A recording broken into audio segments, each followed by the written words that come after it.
Assalamualaikum warahmatullahi wabarakatuh. Perkenalkan, nama saya Jasvinto. Saya peserta PPG dalam jabatan 2022 LPTK IAIN Syekh Mujadi Cirebon.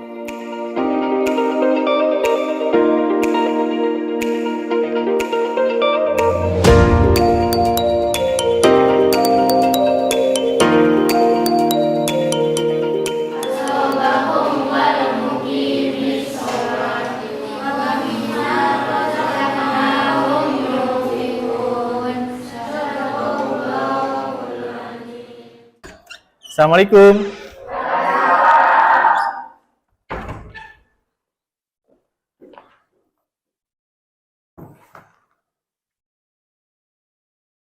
Ya, bagaimana Mak? Apa kabarnya hari ini? Semangat pagi? Pagi. Kurang kompak. Semangat pagi. Pagi. Sekali lagi, yang semangat ya. Semangat pagi. Pagi. Bagaimana kabarnya hari ini? Alhamdulillah. Baik ya. Sebelumnya Bapak akan sedikit memberikan pengajaran tentang masalah materi hari ini. Dan sebelumnya Bapak pengen tahu dulu nih. Coba berdiri semua. Pakaiannya harus dirapihkan dulu. Ya. Dan sampah yang dibawa harus dibuang dulu. Ada sampahnya? Ya, silakan dibuang dulu, dibersihkan sampahnya, keluar. Dibuang dong, dibuang. Ya, silakan duduk lagi. Yang mau buang sampah silakan. Ya.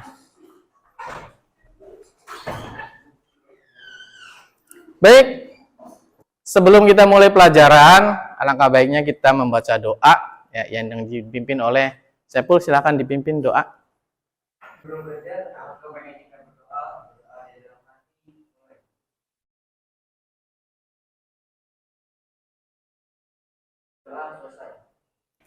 Bapak absen dulu ya.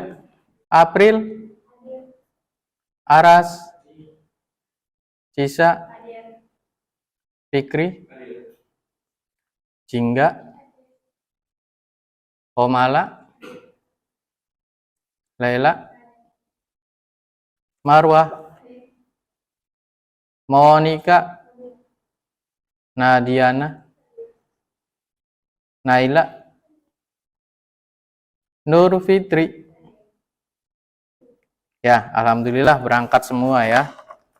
Dan sebelum Bapak bahas materi hari ini, Bapak tanya dulu materi yang kemarin ya. Materi kemarin masih ingat apa? Masih ingat materi yang kemarin? Tentang apa? Kenapa kita harus hormat kepada orang tua? Karena beliau yang telah melahirkan kita dan juga merawat kita. Dan kenapa kita harus hormat kepada guru? Ya, itu ya. Jadi mohon diingat kembali bahwa hormat kepada orang tua dan guru salah satu hal yang wajib kita laksanakan. Baik, hari ini kita akan bahas tentang masalah penyelenggaraan jenazah ya. Sebelum kita bahas tentang masalah jenazah, Bapak akan jelaskan tentang apa yang akan kita bahas di dalam materi ini ya. Ada kompetensi dasar ya. Yang pertama adalah mengidentifikasi ketentuan dan tata cara perawatan jenazah sesuai syariat Islam.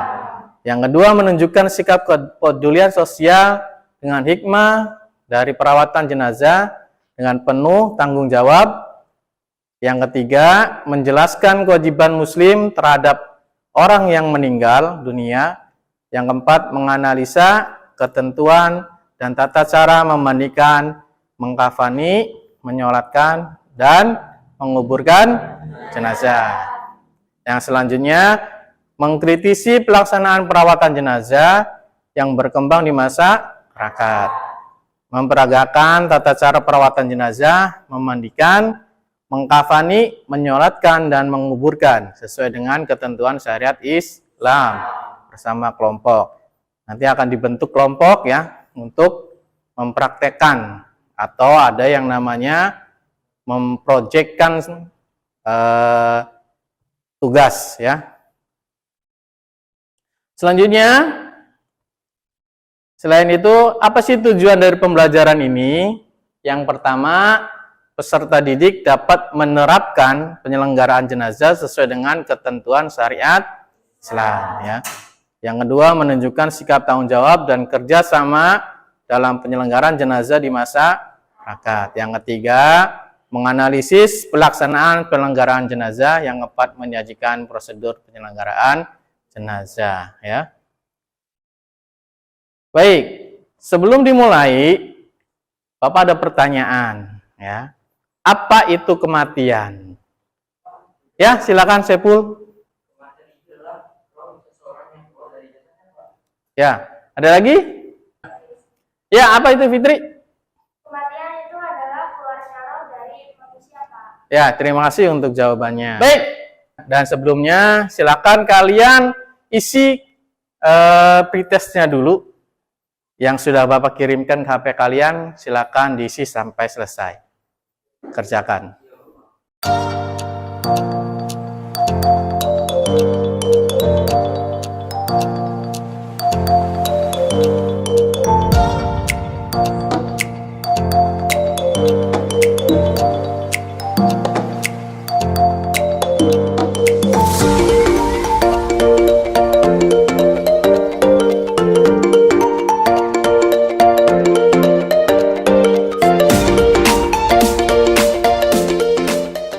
Sudah selesai semua anak-anak?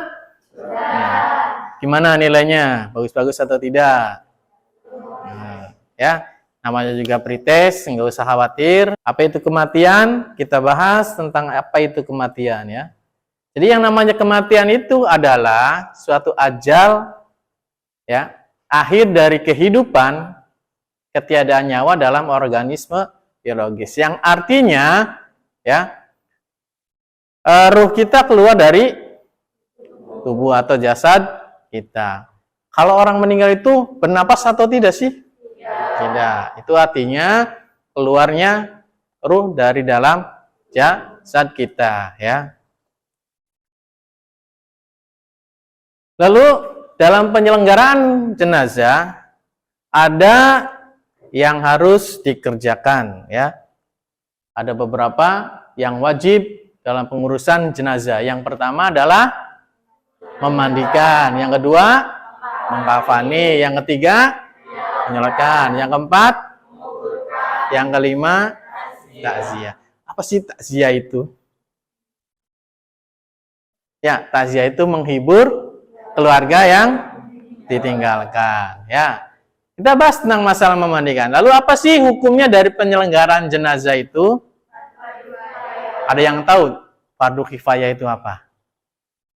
Oke, baik. Ada yang bisa menjawab apa itu fardu kifayah? Ya, silakan. Fardu kifayah adalah suatu kewajiban keagamaan yang apabila dilakukan oleh seseorang maka akan terhindar dari dosa, dan apabila tidak dilakukan maka akan berdosa semua. Ya, terima kasih atas jawabannya. Jadi, yang namanya fardu kifayah itu ya,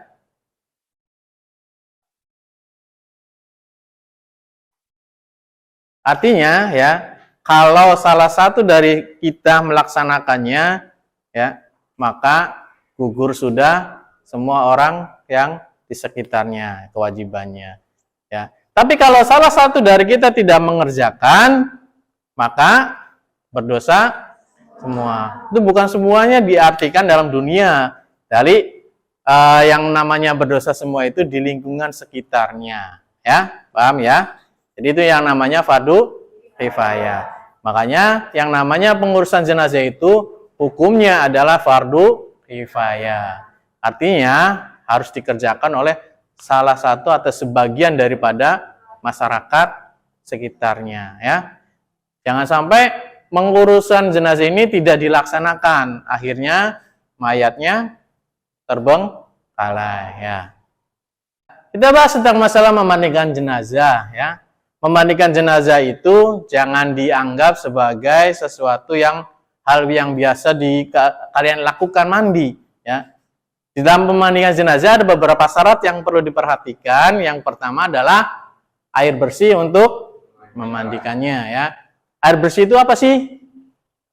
Air mengalir. Apalagi? Air dari sumbernya ya kan? Ya. Artinya tidak tercemar oleh barang yang najis ya. Yang kedua adalah air yang telah dicampur dengan daun bidara atau dengan sabun jika tidak ada sabun ya. Jadi kalau misalkan daun bidaranya tidak ada yang tahu daun bidara? Mungkin sekarang ini hampir tidak ada daun bidara, sedikit ya. Maka diganti dengan sabun ya. Kalau sabun banyak ya. Yang ketiga, air yang telah dicampur dengan kapur ya, yang dihaluskan. Yang keempat, gunting kuku. Buat apa sih gunting kuku? Memotong kukunya siapa? Jenazah ya. Yang selanjutnya alat cukur ya. Terus sarung tangan jika diperlukan ya. Selanjutnya tempat mandi yang tertutup. Kenapa tempat mandi saat kita memandikan jenazah itu harus tertutup? Karena aurat. Yang boleh melihat aurat itu siapa? Dari keluarganya ya. Yang selanjutnya adalah handuk. Ini bukan handuk yang kalian sering pakai. Artinya handuk ini harus dengan kain ya. Terus yang terakhir adalah sisir ya. Syarat jenazah yang dimandikan adalah sebagai berikut. Yang pertama, beragama. Pak, boleh enggak sih kalau bukan agama Islam? Kalau misalnya kalian ini orang Islam memandikan jenazahnya orang Kristen, boleh enggak? Ya, beda karena orang Kristen belum tentu dimandikan. Ya, kalau Islam ya harus dimandikan. Yang kedua, didapati tubuhnya walaupun hanya sebagian. Oh, bagaimana sih kalau misalkan jenazahnya itu kecelakaan, ya, tubuhnya tidak utuh? Apa yang harus dilakukan? Bagaimana? Tetap harus dikumpulkan. Ya. Yang selanjutnya bukan karena mati syahid. Apa itu mati syahid? Ada yang tahu mati syahid? Pul, apa pul mati syahid pul? Mati yang di jalan Allah. Ya. Jadi mati syahid itu salah satunya berperang. Berperang kemana? Bukan tawuran ya. Kalau tawuran beda lagi, ya. Terus apa lagi? Artinya berperang di jalan Allah, artinya membela agama, ya. Apalagi mati syahid itu? Menuntut ilmu, itu termasuk salah satu mati syahid, ya. Terus apa lagi?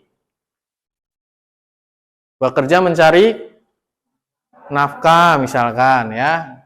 Itu termasuk syahid. Tapi yang namanya mati syahid di sini artinya mati syahid dalam keadaan berperang ya. Contohnya kayak di Palestina, ya kan? Itu Palestina itu banyak orang-orang yang mati syahid. Baik. Sebelum kita melanjutkan, kita lihat dulu video ya.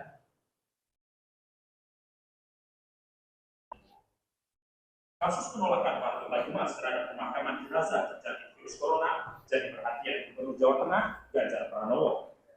Ganjar meminta warga berempati dengan para korban serta keluarga mereka.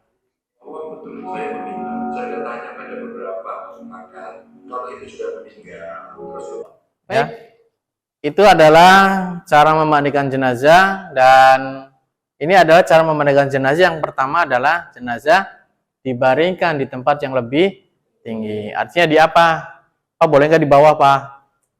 Boleh. Ya, atau di lantai, boleh nggak? Ya, boleh. Harus lebih tinggi. Di mana?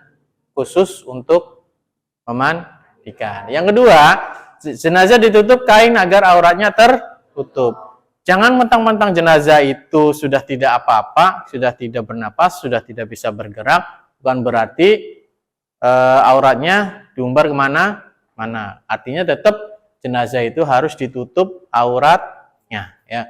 Yang ketiga, membersihkan kotoran dan najis yang melekat pada anggota badan jenazah. Ya.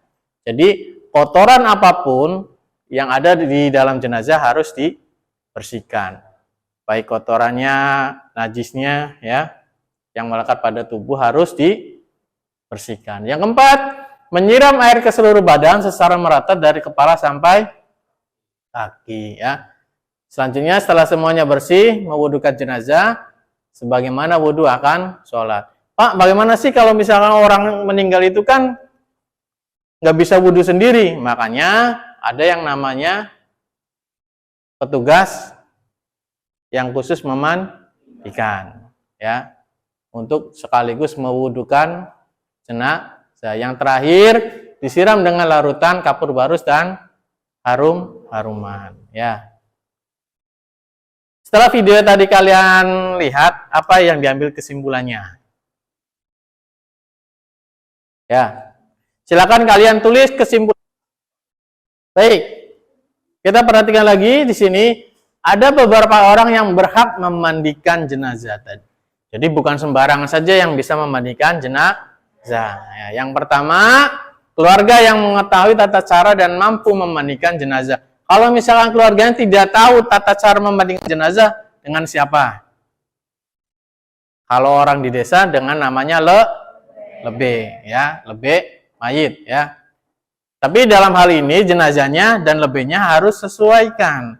Kalau misalkan jenazahnya perempuan, maka yang memandikan perempuan, ya. Kalau yang jenazahnya laki-laki, maka laki-laki atau yang mahramnya, ya. Yang kedua, berjenis kelamin sama kecuali suami istri atau mahram jenazah. Artinya kalau misalkan jenazah laki-laki boleh dimandikan dengan laki-laki lain, boleh dengan istrinya, boleh dengan anaknya yang laki-laki atau anaknya yang perempuan, ya. Yang ketiga, orang Islam yang berakal sehat dan baligh. Bukan berarti di sini orang gila boleh memandikan jenazahnya. Misal nih, yang meninggal adalah ibunya, anaknya gila, ya, boleh nggak memandikan? Tidak boleh. Karena apa? Harus berakal sehat. Ya, yang terakhir, dapat menjaga kerahasiaan jenazah. Jadi kalau misalkan jenazah itu memiliki, misal, atau luka di bagian tubuhnya atau yang lainnya, atau bahkan mungkin, ya, luka yang tidak tahu, orang lain tahu, jangan diberitahu, harus dirahasiakan, ya. Silakan kalian jawab pertanyaan yang ada di depan ini di kertas selembar dan nanti dikumpulkan. Pada kewajiban sholat jenazah, kita simpulkan, ya, kewajiban sholat jenazah menjadi sunnah setelah ada sebagian orang yang mengerjakan, namun tidak ada yang mengerjakan, maka kewajibannya menunaikan berdosa jika tidak ini termasuk salah satu yang namanya pengertian daripada fardu kifayah, ya. Salah satu kewajiban tersebut adalah menyelenggarakan jenazah. Menyelenggarakan jenazah adalah suatu kegiatan yang dilakukan terhadap seseorang yang telah meninggal dunia. Bagi umat Islam, penyelenggaraan jenazah terdiri atas memandikan, mengkafani, menyolatkan, dan menguburkan, ya. Ditambah lagi dengan takziah, ya. Baik, itu saja yang bisa Bapak sampaikan. Mudah-mudahan pada kesempatan hari ini kita membahas tentang tata cara penyelenggaraan jenazah, dan minggu depan kita akan praktekkan bagaimana cara mengkafani jenazah, ya. Saja yang bisa Bapak sampaikan. Mohon maaf. Terima kasih. Assalamualaikum warahmatullahi wabarakatuh. Waalaikumsalam warahmatullahi wabarakatuh.